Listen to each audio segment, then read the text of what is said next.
வணக்கம் நேயர்களே. எத்திசையும் புகழ் மணக்க எல்லோராலும் விரும்பப்படும் மொழி நம் தாய்மொழி தமிழ். யாமறிந்த மொழிகளிலே தமிழ் மொழி போல் இனிதாவது எங்கும் காணோம் என்ற மகாகவி பாரதியார் அவர்களின் இனிய வரிகளோடு இவ்வாரத்தின் நிகழ்வுகளை உங்கள் இல்லத்திற்கே தாங்கி வரும் புதுச்சேரி உலாவிற்கு உங்களை இனிதே வரவேற்கிறோம்.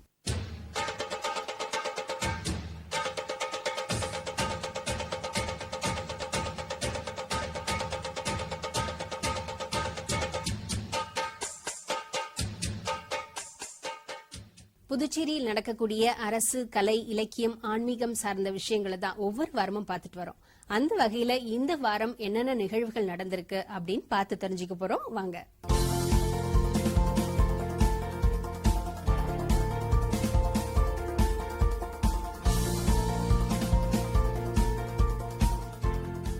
Prasar Bharati regional academy of broadcasting and multimedia Thiruvananthapuram பிரிவின் சார்பில் நாடக பயிற்சி பட்டறை புதுவை பல்கலைக்கழகத்தில் நடைபெற்றது. இந்த பயிற்சி பட்டறையின் துவக்க நாள் நிகழ்வின் தொகுப்பு இதோ உங்கள் பார்வைக்கு.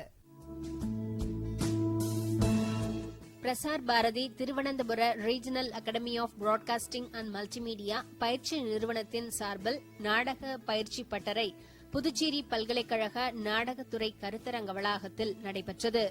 இந்த பயிலரங்கத்தின் தொடக்க விழாவில் பயிற்சி நிறுவனத்தின் உதவி இயக்குநர் ராதாகிருஷ்ணன் தொடக்க உரையாற்றினார். புதுச்சேரி வானொலி நிலைய உதவி இயக்குநர் செல்வம், புதுச்சேரி தொலைக்காட்சி நிலைய நிகழ்ச்சி பிரிவு தலைவர் சுந்தர், புதுச்சேரி பல்கலைக்கழக நாடகத்துறை தலைவர் பேராசிரியர் ராமையா ஆகியோர் கருத்துரையாற்றினர்.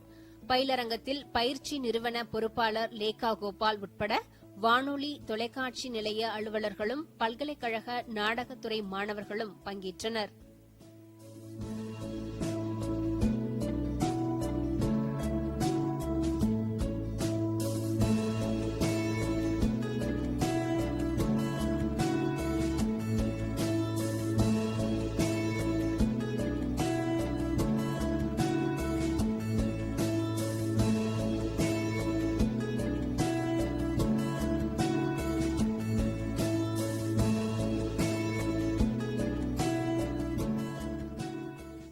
மத்திய அரசின் புதுச்சேரி கல விளம்பரத்துறையும் புதுச்சேரி நகராட்சியும் இணைந்து 2018ஆம் ஆண்டிற்கான தூய்மை இந்தியா தூய்மை நகர கணக்கெடுப்பு சிறப்பு விழிப்புணர்வு முகாம் குறிச்சிக்குப்பம் பகுதியில் நடைபெற்றது. இம்முகாமின் தொகுப்பு இது உங்கள் பார்வைக்கு.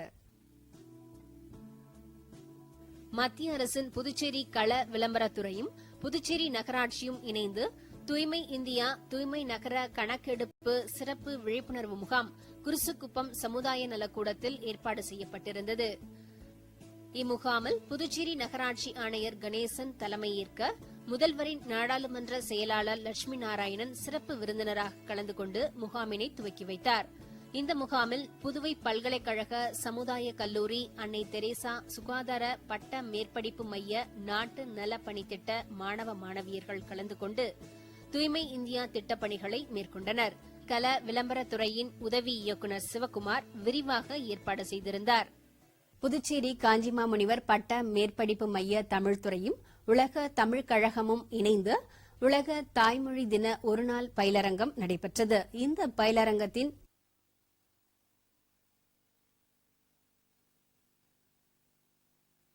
வளர்ச்சி தாய்மொழியால் மட்டுமே சாத்தியம். அப்படிப்பட்ட தாய்மொழியாம் தமிழை போற்றும் விதமாக புதுச்சேரி காஞ்சிமாமுனிவர் பட்ட மேற்படிப்பு மைய தமிழ்துறையும் உலக தமிழ் கழகமும் இணைந்து உலக தாய்மொழி நாள் பயிலரங்கத்தினை பட்ட மேற்படிப்பு மைய கருத்தரங்க அரங்கில் நடத்தியது.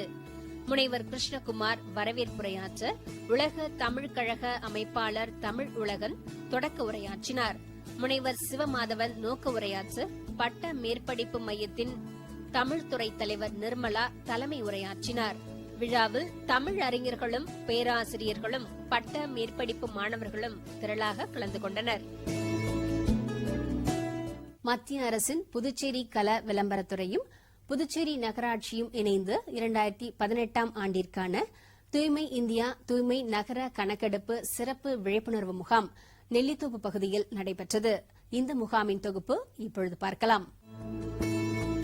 மத்திய அரசின் புதுச்சேரி கல விளம்பரத்துறையும் புதுச்சேரி நகராட்சியும் இணைந்து தூய்மை இந்தியா திட்டத்தின் தூய்மை நகர கணக்கெடுப்பு சிறப்பு விழிப்புணர்வு முகாம் புதுச்சேரி நெல்லித்தோப்பு நகராட்சி அருகில் நடைபெற்றது. இந்த முகாமின் தொடக்க விழாவில் புதுச்சேரி கல விளம்பரத்துறை உதவி இயக்குநர் சிவக்குமார் அனைவரையும் வரவேற்றார். சென்னை கல விளம்பரத்துறை இயக்குநரக மண்டல இயக்குநர் அண்ணாதுரை தலைமை உரையாற்றினார். இந்த சிறப்பு விழிப்புணர்வு முகாமானது மத்திய அரசினுடைய வீட்டு வசதி மற்றும் நகர்ப்புற விவகாரங்கள் அமைச்சகத்தின் உதவியோடு நடத்தப்படுகிறது.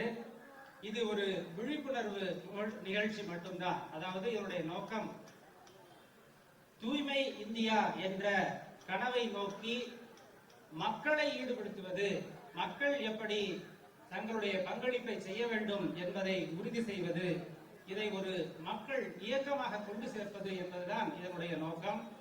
அரசாங்கங்கள் தொடர்ந்து தூய்மை பணியிலே ஈடுபட்டு வருகின்றன. ஒவ்வொரு மாநகராட்சியிலும் தூய்மைக்கான பணியாளர்கள் இருக்கிறார்கள். அவர்கள் என்னதான் முயற்சி செய்தாலும் கடுமையாக உழைத்தாலும் கூட பல்வேறு பற்றாக்குறைகள் நிலவிய நேரத்திலும் கூட அவர்கள் உழைக்கிறார்கள், செய்கிறார்கள் என்றாலும் பொதுமக்களுடைய ஒத்துழைப்பு இல்லாமல், பங்களிப்பு இல்லாமல் தூய்மையை அடைவது இயலாத காரியம். நமக்கெல்லாம் தெரிந்ததுதான். சற்று சில ஆண்டுகளுக்கு முன்பு வரை கூட திறந்த வெளியிலே மலம் கழிப்பதை பற்றி யாரும் அக்கறை கொள்வது இல்லை. எல்லா நகரங்களிலும் எல்லா கிராமங்களிலும் ஊருக்கு வெளிப்புறம் பார்த்தால், ஊரை கடந்து வெளியிலே செல்லக்கூடிய சாலை பகுதிகளிலே பார்த்தால் கால் வைக்க முடியாத அளவுக்கு தான் நாறிக்கொண்டிருக்கும். இன்றைக்கு மக்களுடைய விழிப்புணர்வு ஏற்பட்டதன் காரணமாக இன்று ஓரளவு அதெல்லாம் மாற்றம் ஏற்பட்டிருக்கிறது. இதை இன்னும் முன்னெடுக்கின்ற வகையாக இப்பொழுது நகரங்களுக்கு இடையே ஒரு போட்டியை ஏற்படுத்துகின்ற வகையில கணக்கெடுப்பு நடத்தப்பட்டு எந்த நகரம் சிறப்பாக இருக்கிறது, முதலிடத்திலே இருக்கிறது, இரண்டாம் இடத்திலே இருக்கிறது என்பதை எல்லாம் ஒரு கணக்கெடுப்பாக நடத்துகிறார்கள். கடந்த 4 ஆண்டுகளாக நடத்தப்படுகின்ற இந்த கணக்கெடுப்பு நாட்டில் உள்ள அனைத்து நகரங்களுக்கும் விரிவாக்கப்பட்டு இந்த ஆண்டு 4041 நகரங்களிலே கணக்கெடுப்பு நடத்தப்பட இருக்கிறது. இதிலே புதுச்சேரி முதன்மையான இடத்திற்கு வர வேண்டும் என்பதுதான் நம்முடைய விருப்பம். அதற்கு நீங்கள் எல்லாம் ஒத்துழைப்பை தர வேண்டும். பல செய்திகளை இந்த விழிப்புணர்வு நிகழ்ச்சிகளின் மூலமாக நாங்கள் சொல்லிக் கொண்டிருக்கிறோம். ஒன்று, திறந்தவெளி கழிப்பிடத்தை பயன்படுத்தாமல் வீடுகளிலே கழிப்பிடம் கட்டி அல்லது நகராட்சியிலே கொடுக்கப்படுகின்ற கழிப்பிடத்தை பயன்படுத்தி சுற்றுச்சூழலை தூய்மையானதாக வைத்துக் கொள்ள வேண்டும். இரண்டாவதாக, குப்பைகளை முறையாக கொண்டு அது சேர வேண்டிய இடத்தில் சேர்ப்பதற்காக மக்களுடைய பங்களிப்பாக தரம் பிரித்து மக்கிய குப்பை, மக்காத குப்பை என்பதையெல்லாம் பிரித்து நகராட்சி ஊழியர்கள் வந்து அதை திரட்டுவதற்கு வசதியாக நீங்கள் கொடுக்க வேண்டும் என்று கேட்டுக்கொள்கிறோம். இந்த பெருமளவிலே அதையெல்லாம் மக்கள் ஆர்வத்தோடு செய்கிறார்கள். நாம் இதையும் கடந்து சிந்திக்க வேண்டி இருக்கிறது. குப்பைகளை குறைப்பது என்பதை ஒரு கவனமாக கொண்டீர்களானால், இப்படி கடைகளிலே உங்களுக்கு குப்பைகளை கூட தருகிறார்கள் என்றால் பொருளை எடுத்துக்கொண்டு குப்பைகளை அவரிடமே திருப்பி கொடுத்து விடுங்கள். அந்த வகையிலே குப்பைகளை குறைக்க நீங்கள் உதவ முடியும். தேவையற்ற குப்பைகளை உருவாக்க வேண்டாம். அதை போலவே வீடுகளிலே மக்கக்கூடிய குப்பை இருந்தால் யாருக்கெல்லாம் வீட்டிலேயே அதை எருவாக்கக்கூடிய வாய்ப்பு இருக்கிறதோ, ஐயா அவர்கள் சொன்னார், நம்முடைய சிறப்பு பிரதிநிதி அவர்கள், அதை போல வாய்ப்பு இருப்பவர்கள் தங்கள் வீடுகளிலே கூட மக்குகின்ற குப்பைகளை எருவாக்குவதற்கு உரிய ஏற்பாடுகளை செய்து கொள்ளலாம். சுற்றுச்சூழலுக்கு ஆதரவாக சோலார் மின் வசதிகளை ஏற்படுத்திக் கொள்ளலாம். இப்படி எல்லாம் நீங்கள் உங்களை மாற்றிக்கொள்ள வேண்டும். இந்த புதுவை நகரமானது தமிழ் பண்பாடு, பிரெஞ்சு பண்பாடு இரண்டும் இணைந்த ஒரு அற்புத கலவையாக இருக்கிறது. தமிழ் பண்பாட்டிற்கென்று சிறப்பான பல அம்சங்கள் இருக்கின்றன. அந்த காலத்தில் இருந்தே நாம் பெருமையாக சொல்லிக் கொள்ளக்கூடிய பல பெருமைகள் நமக்கு உண்டு. என்ன சொல்லுவார்கள்? கிராமங்களில் பார்த்தால் தெரியும், பெரியவர்களுக்கு குறிப்பாக தெரியும், உங்களை போல இளைஞர்கள் பார்த்திருப்பீர்களா என்று தெரியாது. ஊருக்கு வெளியிலே ஒரு பன்றிகள், ஆடு மாடுகள் போன்றவை எல்லாம் தங்களுக்கு முதுகிலே கொஞ்சம் சொரிய வேண்டும் என்றால் சொரிந்து கொள்வதற்காக ஒரு கல்லை நட்டு வைப்பார்கள். சொரிகள் என்ற பெயர். சுமை தூக்கி வருபவர்கள் தலையில் இருக்கக்கூடிய சுமையை இறக்கி வைப்பதற்காக சுமை தாங்கி கல் என்று ஒன்றை வைப்பார்கள். சுமையை இறக்கி வைத்துவிட்டு திரும்ப தூக்கி செல்வதற்காக சத்திரங்கள் கட்டி வைப்பார்கள். வழிபோக்கர்கள் வந்தால் தங்குவதற்காக. ஊரிலிருந்து ஊருக்கு போவார்கள். இப்போதெல்லாம் ஹோட்டலில் ரூம் எடுத்து தங்குகிறோம். அப்போதெல்லாம் சத்திரங்களில் தங்குவார்கள். இது போன்ற ஏற்பாடுகள் இருந்தன. தண்ணீர் பந்தல் அமைப்பார்கள். வெயில் நேரங்களில் தண்ணீர் வேண்டி இருக்குமே மக்களுக்கு என்று கருதி தண்ணீர் பந்தலை அமைப்பார்கள். ராப்பிச்சை கேட்டால் இல்லை என்று சொல்லக்கூடாது, பசியோடு யாரும் தூங்கக்கூடாது என்பதற்காக வீடுகளிலே கொஞ்சம் சாப்பாட்டை மிச்சம் வைப்பார்கள். பாத்திரத்தை காலியாக போடக்கூடாது என்று சொல்லக்கூடிய பழக்கத்திற்கு அதுதான் ஒரு காரணம். இப்படி எல்லாம் மற்றவர்களுக்கு என்ன தேவை, ஊர்ல இருக்கக்கூடிய பொதுமக்களுக்கு என்ன தேவை என்று சிந்தித்த இந்த சமுதாயம் இன்றைக்கு ஒரு அவசரத்திற்கு யாருக்காவது கழிப்பிடம் பயன்படுத்த வேண்டும் என்றால் இந்த தெருவில் எத்தனை முறை நடந்தாலும் அதற்கு ஒரு இடம் கிடைக்கிறதா? இன்றைய சமுதாயத்திலே குறிப்பாக பெண்களுக்கு பார்க்கும் பொழுது எந்த நகரத்திலும் இதற்குரிய வசதிகள் இல்லை. இது ஒரு அவமானகரமான நிலைமை. இதற்கெல்லாம் என்ன செய்ய வேண்டும் என்றால் அரசு மட்டுமே கழிவறைகளை கட்டி கொடுப்பதோ பொது கழிப்பிடங்களோ மட்டுமே இந்த பிரச்சனைகளை தீர்க்காது. இந்த நகரம் அருமையான நகரம் என்றால் இந்த நகரத்திலே வருகின்ற குடியிருக்கின்ற சாதாரண மக்களுக்கும் அனைத்து வசதிகளும் சென்று சேர்ந்தால்தான் அந்த நகரம் பெருமையாக சொல்லிக் கொள்ள முடியும். இங்கே இருக்கின்ற மிக சாதாரண மக்கள் கழிவறையை பயன்படுத்த வேண்டும் என்றால் ஒவ்வொரு முறையும் 5 ரூபாய் தர வேண்டும் அல்லது 2 ரூபாய் தர வேண்டும் என்றால் ஒரு நாளைக்கு அதற்காகவே அவன் 20-30 ரூபாய் சம்பாதிக்க வேண்டிய கட்டாயத்தில் இருக்கிறார்கள். எல்லோராலும் முடியுமா? முடியாது. அப்ப என்ன செய்ய வேண்டும் என்றால் இன்றைக்கு எப்படியெல்லாம் சத்திரங்களை அமைத்தார்களோ தண்ணீர் பந்தலை அமைத்தார்களோ அப்படி வீடுகளுடைய வெளிப்புறங்களிலும் சரி நிறுவனங்களுடைய வெளிப்புறங்களிலும் சரி கழிவறைகளை அமைத்து அதை ஒரு பொது வசதியாக பயன்படுத்த அனைவரும் முன்வர வேண்டும். நிறுவனங்கள் முன்வர வேண்டும், பள்ளிகள் கல்லூரிகள் முன்வர வேண்டும். தங்களுடைய முன்பகுதியிலே பொதுமக்கள் பயன்படுத்துவதற்கு உரிய கழிவறைகளை அவர்கள் அமைக்க வேண்டும். இப்படியெல்லாம் நவீன இதற்கு அப்புறம் இனி என்ன செய்ய வேண்டும், இனி வரும் மக்களுக்கு என்ன வசதிகள் எல்லாம் செய்ய வேண்டும் என்ற அக்கறையோடு மக்கள் இதை ஒரு பொது இயக்கமாக கொண்டு செல்ல வேண்டும் என்று கேட்டுக்கொள்கிறேன். அதோடு இன்றைக்கு நகரத்தில் பார்த்தோம் என்றால் வண்டி வாகனங்களை எல்லாம் நினைத்தபடி நிறுத்துவது, போக்குவரத்திலே கண்டபடி மற்றவர்களுக்கு என்ன தேவை, எப்படி அதை செய்ய வேண்டும் என்ற எண்ணமெல்லாம் இல்லாமல் செய்யக்கூடிய ஒரு நிலைமை எல்லாம் இருக்கிறது.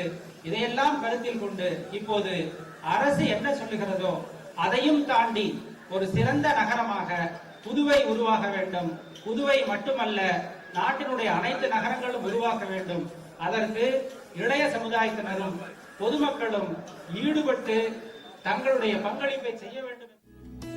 புதுச்சேரி மாநில முதலமைச்சர் நாராயணசாமி முதன்மை விருந்தினராக கலந்து கொண்டு தூய்மையை வலியுறுத்தும் கருத்துக்களை பதிவிட்டார்.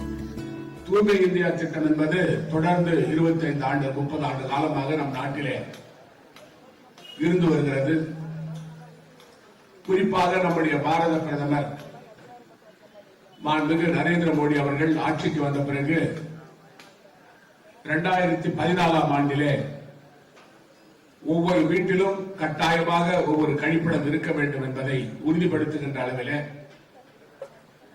ஒரு திட்டத்தை கொண்டு வந்து இந்தியா முழுவதும் அது நகரமாக இருந்தாலும் சரி கிராமமாக இருந்தாலும் சரி திறந்தவெளி கழிப்பிடம் இருக்கக்கூடாது என்பதற்காக ஒரு திட்டத்தை போட்டு அதன் அடிப்படையில் பல பகுதிகளிலே கழிப்பிடம் கட்டுவதற்கு அரசு உதவியோடு செய்வதற்கு உத்தரவிட்டார்கள். நம்முடைய புதுச்சேரி மாநிலத்தை பொறுத்தவரையில முதலமைச்சர் அவருடைய அந்த பேராலே உள்ள அந்த திட்டத்தின் அடிப்படையில் ஒவ்வொரு வீட்டிற்கும் 20,000 ரூபாய் அரசே மானியமாக கொடுத்து அந்த கழிப்பிடத்தை கட்டுவதற்காக நடவடிக்கை எடுப்பதற்கு புதுச்சேரி மாநிலத்தில் வேலையை ஆரம்பித்தோம். இப்பொழுது நம்முடைய மாநிலமான புதுச்சேரியில உள்ள 4 பகுதிகளிலே மாய பகுதி முழுவதுமாக திறந்த கழிப்பிடம் இல்லாத பகுதி என்று மத்திய அரசு உறுதி செய்து இப்பொழுது அறிவிப்பு வெளியிட்டிருக்கிறார்கள்.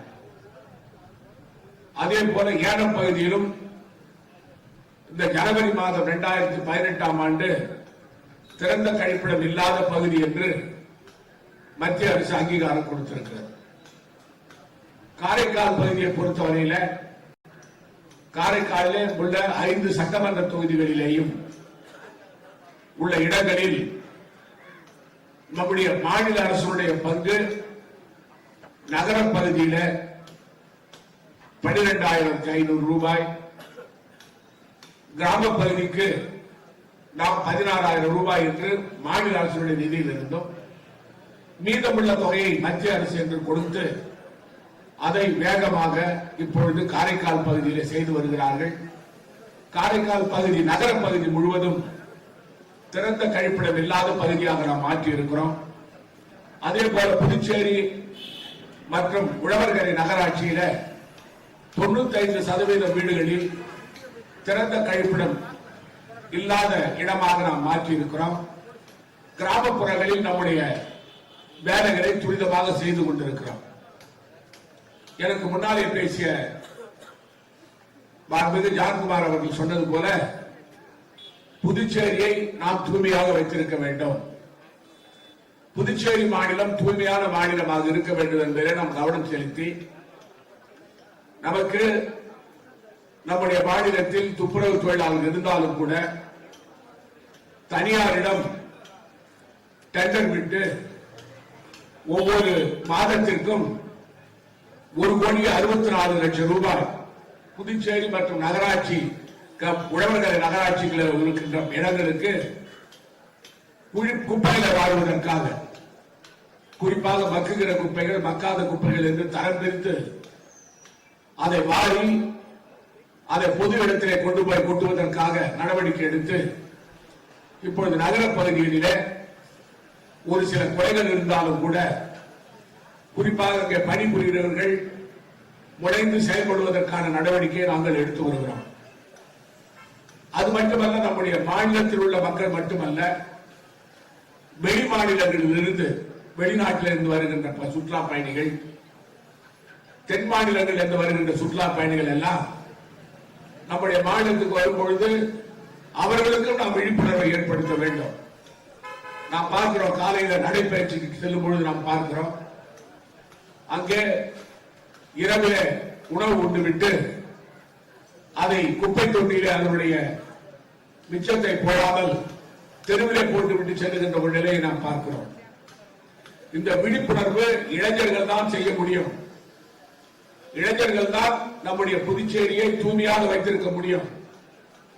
இளைஞர்கள் தான் பெற்றோர்களுக்கு அவ்விழிப்புணர்வை உருவாக்க முடியும் என்பதை கருத்திலே கொண்டுதான் இந்த கள விளம்பரத்துறையானது நம்முடைய புதுச்சேரி பகுதியை தூய்மையான நகரமாக வைத்திருக்க வேண்டும் என்பதற்காக அவர்கள் முனைந்து செயல்பட்டு வருகிறார்கள். குறிப்பாக நம்முடைய புதுச்சேரி மாநிலம், புதுச்சேரி நகர பகுதி ஒரு தரம் வாய்ந்த நகரமாக ஆக்குவதற்கு மத்திய அரசை நாம் அணுகினோம். மத்திய அரசானது அதற்கான ஒப்புதலை தந்து 1850 கோடி ரூபாயில புதுச்சேரி நகரத்தில் 24 மணி நேரமும் குடித நீர், 24 மணி நேரம் மின்சாரம், அது மட்டுமல்லாமல் பேட்டரி வாகனங்கள் நகர பகுதியில் செல்வதற்கான வாய்ப்பு, சாலைகளை அகலப்படுத்துதல், அது மட்டுமல்லாமல் இங்கே போக்குவரத்து நெரிசலை சரி செய்வதற்காக போக்குவரத்தை சரி செய்வதற்கான நடவடிக்கை எடுத்தல், அதே போல நவீனமான நம்முடைய இருக்கிற மருத்துவமனை நவீனமயமாக்குதல், இந்த நகர பகுதியில் உள்ள பள்ளிகளை எல்லாம் நவீனமயமாக்குதல், அது மட்டுமல்லாமல் ஒரு புதிய தரம் வாய்ந்த ஒரு பேருந்து நிலையத்தை உருவாக்குதல் என்று பல கட்டங்களிலே அதற்கு நடவடிக்கை எடுத்து அதற்கான வேலைகள் இப்ப ஆரம்பித்திருக்கிறோம். அது மட்டுமல்லாமல் அங்கு இருக்கின்ற ஆம்பூர் சாலைகளுடைய வாய்க்காலிலே தண்ணீரை நிரப்பி சொகுசு படங்களை விடுவதற்கான திட்டத்தை பிரெஞ்சு அரசுடைய உதவியோடு நாம் செய்வதற்கு இருக்கிறோம். இதன் மூலமாக நீங்கள் கடற்கரை பகுதியில் சென்று பார்த்தால் போதும், கடற்கரை பகுதியில் எப்படி பிரெஞ்சு காலத்தில் எப்படி மின்விளக்குகள் இருக்கிறோம் அது போன்ற மின்விளக்குகள் தெருவிலே இப்பொழுது போடப்பட்டிருக்கின்றன. கடற்கரை பகுதி சுத்தமாக இருக்கிறது. நீங்கள் பெற்றோர்கள் மட்டும் இங்க இளைஞர்கள் மட்டும் இருந்தால் போதாது, வியாபார நிறுவனங்களும் புதுச்சேரி நகர பகுதியில் வியாபார நிறுவனங்களும் தங்களுடைய குப்பைகளை எல்லாம் ஒரு இடத்திலே ஒதுக்கி வைத்து அதை குப்பை எடுத்து செல்லுகின்றவர்கள் அதை பயன்படுத்துகின்ற வகையில் உறுதியாக்க வேண்டும். அப்படி இருந்தால்தான், முழுமையாக எல்லோருடைய ஒத்துழைப்பு இருந்தால்தான், அரசு மட்டுமல்ல, தொண்டு நிறுவனங்கள் மட்டுமல்ல, இளைஞர்கள் மட்டுமல்ல, பெற்றோர்கள் மட்டுமல்ல, அனைவரும் இணைந்து செயல்பட்டால்தான் தூய்மை இந்தியா திட்டத்தை புதுச்சேரி மாநிலத்தில் முழுமையாக நாம் உருவாக்க முடியும், நிலைநாட்ட முடியும். அதற்கு புதுச்சேரி மாநில மக்களுடைய ஒத்துழைப்பு நமக்கு தேவைப்படுகிறது. இந்த கள விளம்பரத்துறையானது இது போன்ற இளைஞர்களை அழைத்து அவர்களோடு கலந்துரையாடுவதும், அது மட்டுமல்லாமல் விளம்பரம் மூலமாக தூய்மை இந்தியா திட்டத்தை புதுச்சேரி மாநிலத்தில் சிறப்பான முறையில் செய்வதற்கு அவர்கள் நடவடிக்கை எடுப்பதும் நமக்கு மகிழ்ச்சியாக இருக்கிறது. அது மட்டுமல்லாமல் நம்முடைய புதுச்சேரி மாநிலம் சிறிய மாநிலமாக இருக்கின்ற காரணத்தால் கண்டிப்பாக தூய்மை இந்த திட்டத்தை முழுமையாக நம்முடைய மாநிலத்தில் நிறைவேற்ற முடியும். அதற்கு விழிப்புணர்வு வேண்டும். அந்த விழிப்புணர்வு வேண்டும் என்பதற்கு முக்கியமான காரணம் என்னவென்று சொன்னால், இளைஞர்கள் தங்களுடைய பெற்றோர்களுக்கு சொல்லி பெற்றோர்களை மாற்ற வேண்டும். அதற்காகத்தான் இந்த கள விளம்பரத்துறையானது இளைஞர்களையும் மாணவ மாணவிகளை அழைத்திருக்கிறார்கள். நாங்கள் எங்களுடைய பங்குக்கு எங்களுடைய அரசிலே நாங்கள் சொல்லிக் கொண்டிருக்கிறோம்.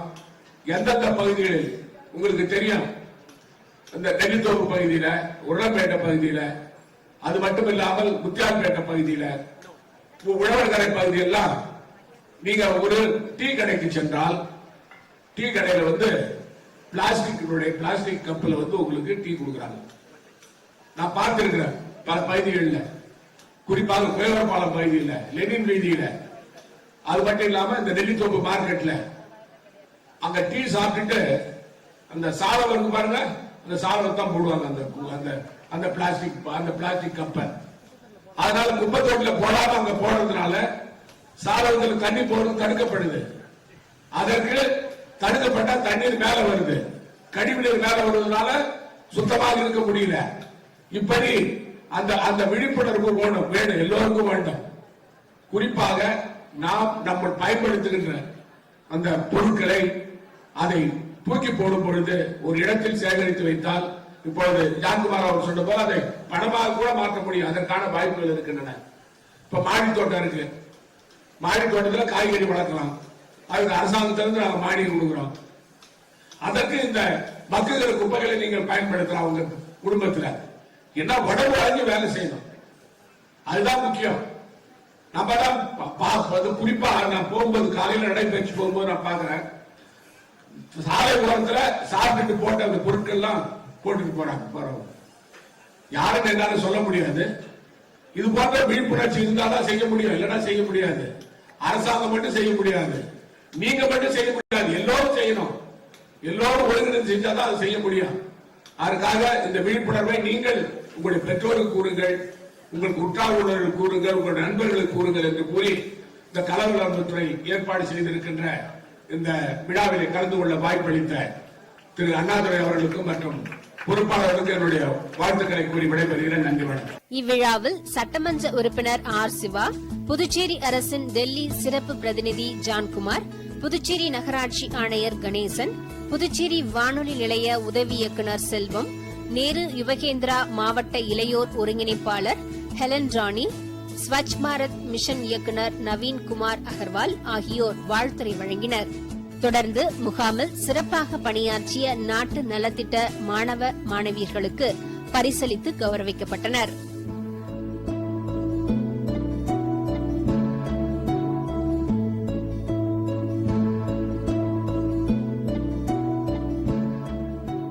நிறைவாக கல்லூரிகளில் நாட்டு நலப்பணி திட்ட மாணவர்களின் தூய்மை இந்தியா திட்ட விழிப்புணர்வு ஊர்வலம் நடைபெற்றது. இந்நிகழ்ச்சியில் நேரு யுவகேந்திரா மாணவர்களும் கல்லூரி மாணவர்களும் பொதுமக்களும் திரளாக கலந்து கொண்டனர். புதுச்சேரி அரசின் சுற்றுலாத்துறையும் சென்னை ஹெரிடேஜ் மோட்டார்ஸ் கிளப்பும் இணைந்து கடற்கரை சாலையில் பாரம்பரிய கார் கண்காட்சியை அண்மையில் நடத்தியது. இந்த கண்காட்சியின் சில தொகுப்புகளை இப்பொழுது கண்டு மகிழலாம்.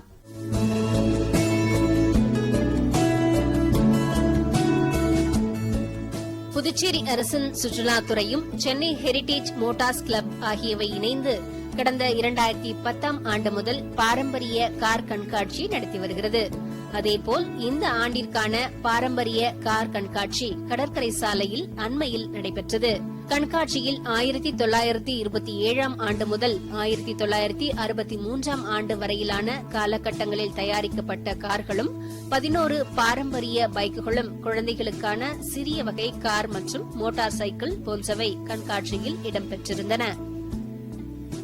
கடற்கரை சாலையில் நிறுத்தி வைக்கப்பட்டிருந்த பாரம்பரிய கார்களை சுற்றுலா பயணிகளும் பொதுமக்களும் ஆர்வத்துடன் கண்டு ரசித்தனர். மேலும் அந்த கார்களின் அருகில் நின்று புகைப்படம் மற்றும் செல்ஃபி எடுத்து மகிழ்ந்தனர். என்ன நேயர்களே, நீங்கள் பார்த்த நிகழ்வின் தொகுப்புகள் அனைத்தும் உங்களுக்கு பயன் தரும் வகையிலும் ரசிக்கும்படியாகவும் இருந்திருக்கும் என நாங்கள் நம்புகிறோம். மீண்டும் அடுத்த வாரம் புதுச்சேரி விழாவில் சந்திப்போம். நன்றி, வணக்கம்.